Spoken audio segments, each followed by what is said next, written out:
সফল হোক, সফল হোক, সফল হোক।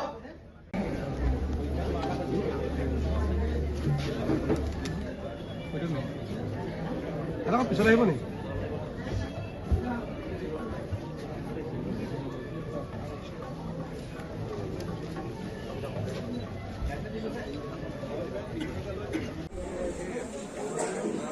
গৌৰাঙ্গ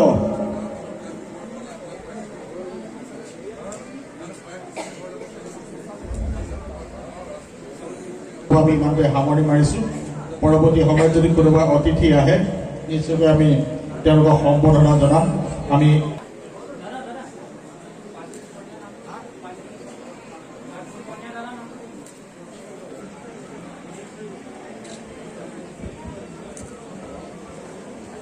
কেন্দ্ৰীয়ভাৱে মঘাই ওজা দিৱস অসম জাতীয়তাবাদী যুৱ ছাত্ৰ পৰিষদে আয়োজন কৰে।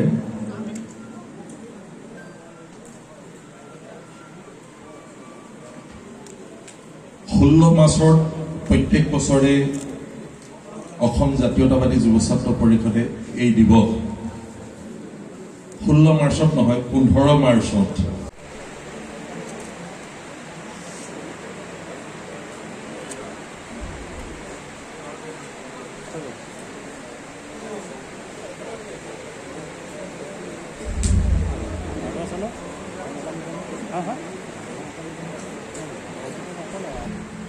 ডাঙৰ সৰু প্ৰকৃতিৰ ব্যক্তি থাকে, ফলত এটা জাতি আগবাঢ়ে আৰু জাতি এটা শক্তিশালী হয়। সেইফালৰ পৰা ক'ব লাগিব যে অসমীয়া জাতি খুবেই ভাগ্যৱান যে এই জাতিটোত বহু ব্যক্তিয়ে লেখক লভিছে ছবি বহু ব্যক্তিয়ে অৱদান দি গৈছে।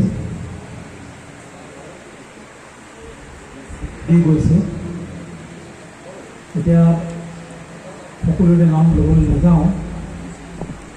চাউলুং চুকাফাকে লৈ মহাপুৰুষ শংকৰদেৱকে লৈ বহুবিলাক ব্যক্তিয়ে এই অসমীয়া জাতিটোক অৱদান দি গৈছে।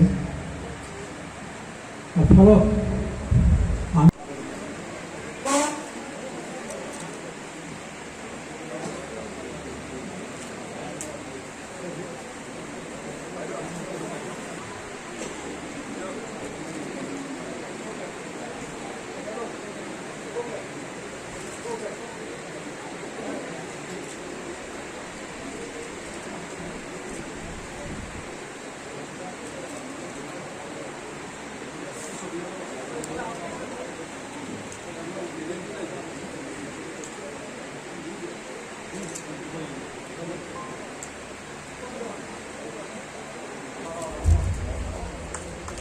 এখন অসমীয়াৰ স্বাভিমানৰ প্ৰতি গামোচা অৰ্পণ কৰিছে আমাৰ কেন্দ্ৰীয় সমিতিৰ সন্মানীয় সভাপতি পলাশ চাংমাই ডাঙৰীয়াই। ইয়াৰ স্মাৰক বঁটা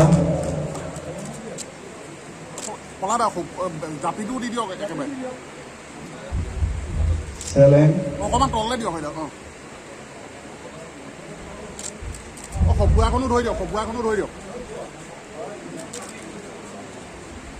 সঁফুৱাখন অকণ আগবঢ়াই দিয়ক।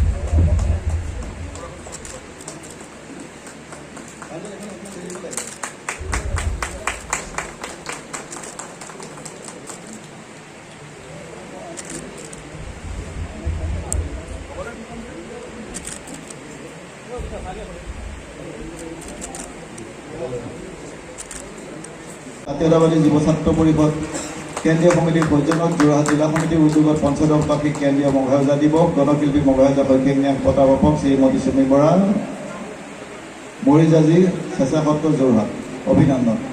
স্থান মাধৱ চন্দ্ৰ চক্ৰৱৰ্তী প্ৰেক্ষাগৃহ চন্দ্ৰকমল বেজবৰুৱা বাণিজ্য মহাবিদ্যালয় যোৰহাট দিনাংক 16 মাৰ্চ 2025। হে স্নেহা ভাজনে নতুন প্ৰজন্মৰ বাবে প্ৰেৰণা, হে জ্যোতিষ্মান। আজি আমাৰ সমাজ জীৱন আপোনাৰ পৰিয়ালৰ প্ৰতি আমাৰ শুভকামনা প্ৰকাশ কৰিলোঁ। শ্ৰদ্ধাৰে পলাশ চাংমাই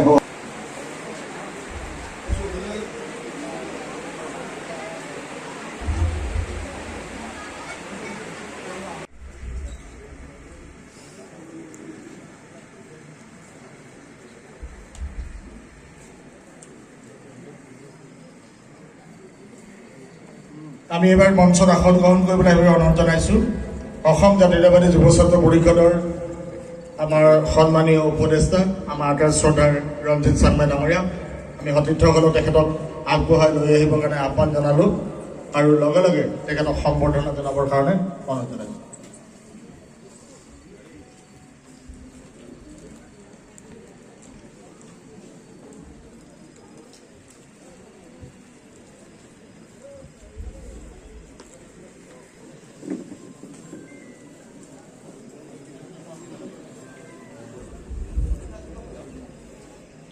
আমি এবাৰ মঞ্চত আসন গিনিজ ৱৰ্ল্ড ৰেকৰ্ডছত নাম অন্তৰ্ভুক্ত কৰা তথা আন্তঃৰাষ্ট্ৰীয় ক্ৰীড়াবিদ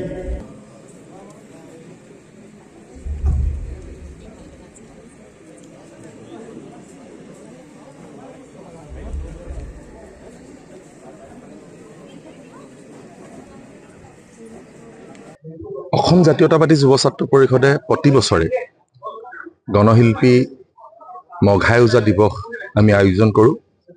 এইবাৰ এই দিৱস যোৱাকালি আছিল, কিন্তু যোৱাকালি হোলী উৎসৱ আছিল কাৰণে আমি প্ৰতিমূৰ্তি আৰু সমাধি ক্ষেত্ৰত কিছু মাংগলিক কাৰ্যসূচী কৰি পেলাই আমি চমুৱাই থৈছিলোঁ আৰু আজি সেই অনুষ্ঠান আয়োজন কৰা হৈছে।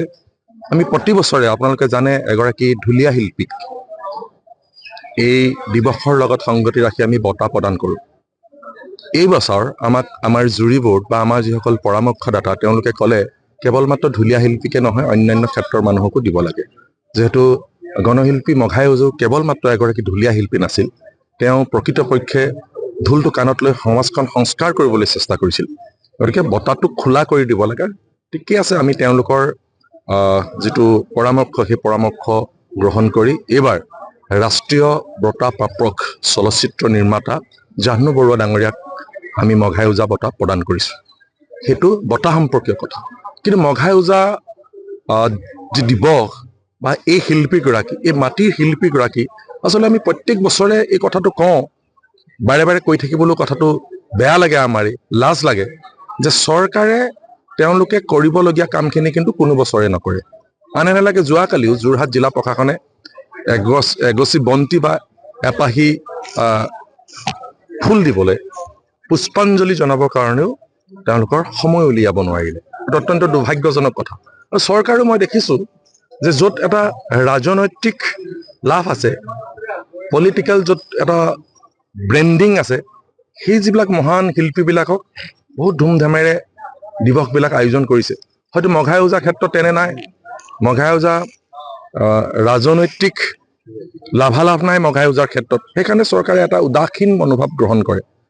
যিয়ে নহওক, যে গণশিল্পী মঘাই ওজা এগৰাকী প্ৰকৃতপক্ষেই গণশিল্পী আছিল।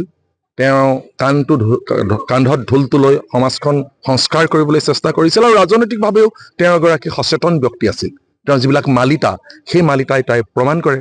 তেওঁ বিভিন্ন মালিতাত গাইছিল, ৰাইজখনে কান্দিছে দা ডাঙৰীয়া, দেশখনে কান্দিছে চোৱা, ৰাইজৰ বলতে তুমি বলৱন্ত কিয়নো পাহৰি যোৱা। আজি ৰাজনৈতিক নেতাসকলে আপোনালোকে জানে কিমান অহংকাৰ, তেওঁলোকে কিমান অহংকাৰী কথা কয়, কিমান তুচ্ছ তাচ্ছিল্য কৰি পেলাই মানুহক কথা কয়।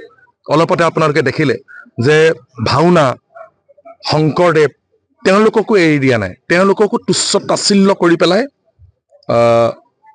ভাষণ দিয়ে, বক্তব্য ৰাখে, কথা কয়।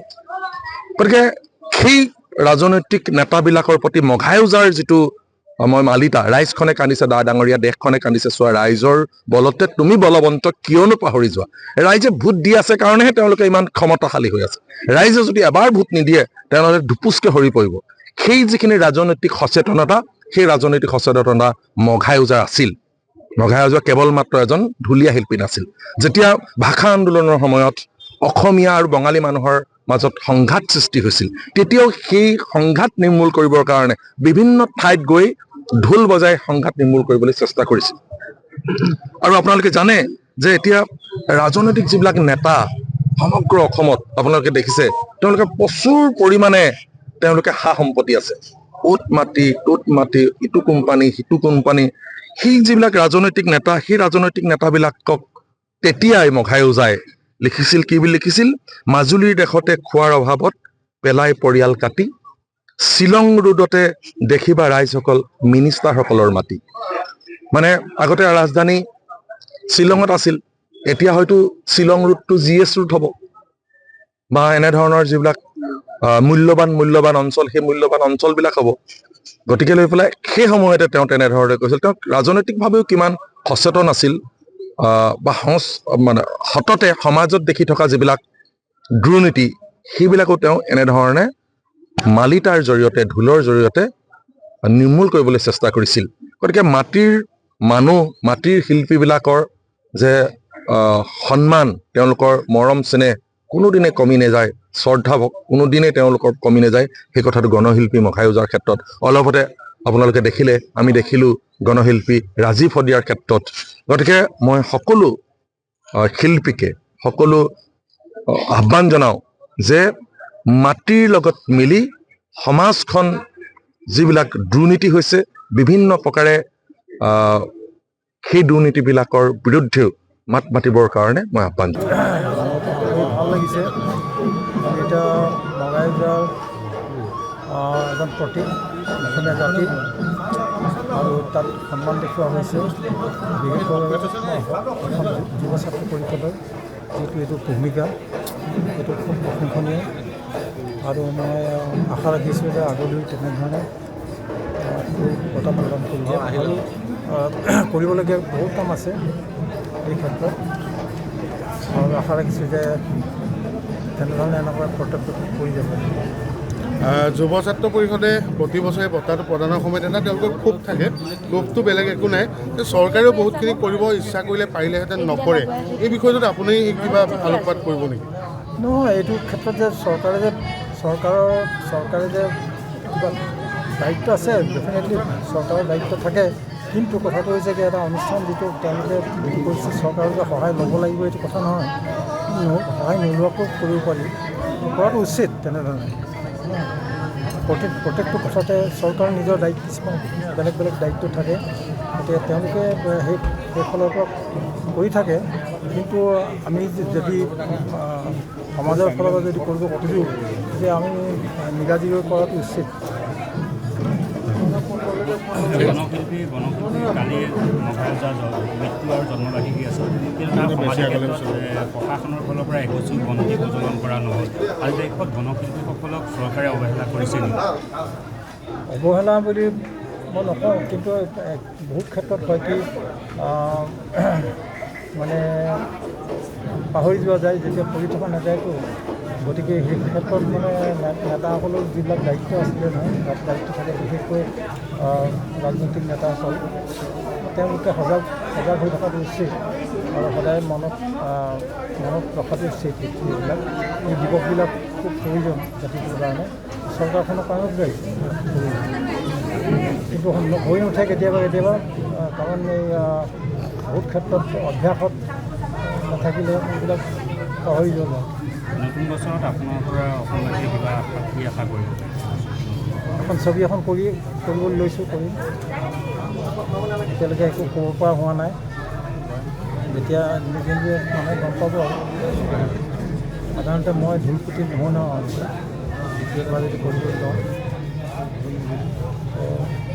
যথা সময়ত মানে অসমীয়া ৰাইজে মানে জানিবলৈ পাব আৰু অসমীয়া ছবি এখন কৰিব লৈছোঁ আৰু নানা দুটামান প্ৰজেক্ট আছে বাহিৰত সেইটো হ'ব আৰু